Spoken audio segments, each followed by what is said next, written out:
വോട്ടിരട്ടിപ്പ് കണ്ടെത്തിയ സാഹചര്യത്തിൽ കാസർഗോഡ് ജില്ലയിലെ വോട്ടർ പട്ടിക പൂർണ്ണമായി പുനഃപരിശോധിക്കാൻ നിർദ്ദേശം. 2 ദിവസം കൊണ്ട് പരിശോധന പൂർത്തിയാക്കി റിപ്പോർട്ട് സമർപ്പിക്കാനാണ് ജില്ലാ കളക്ടർ ആവശ്യപ്പെട്ടിരിക്കുന്നത്.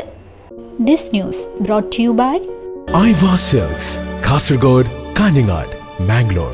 ഉദുമയിലെ കുമാരിയുടെ പേരിൽ 5 വോട്ടുകൾ കണ്ടെത്തിയ സാഹചര്യത്തിലാണ് ജനുവരി 20 പ്രസിദ്ധീകരിച്ച വോട്ടർ പട്ടിക വിശദ പരിശോധനയ്ക്ക് വിധേയമാക്കുന്നത്. പട്ടികയിലുള്ളവരിൽ സ്ഥലത്തില്ലാത്തവർ, മരിച്ചവർ, സ്ഥലം മാറിപ്പോയവർ എന്നിവരുടെ കൃത്യമായ വിവരം തയ്യാറാക്കി നൽകുവാൻ BLOമാർക്കാണ് നിർദ്ദേശം നൽകിയിരിക്കുന്നത്. ഇതനുസരിച്ച് തെരഞ്ഞെടുപ്പിന് തലേന്ന് പ്രിസൈഡിംഗ് ഓഫീസർക്ക് നൽകുന്ന വോട്ടർ പട്ടികയിൽ ഇരട്ടിപ്പുള്ള വോട്ടർമാരെ പ്രത്യേകം രേഖപ്പെടുത്തി നൽകുന്നതിനുള്ള നടപടികളാണ് ജില്ലാ ഭരണകൂടം നടത്തുന്നത്.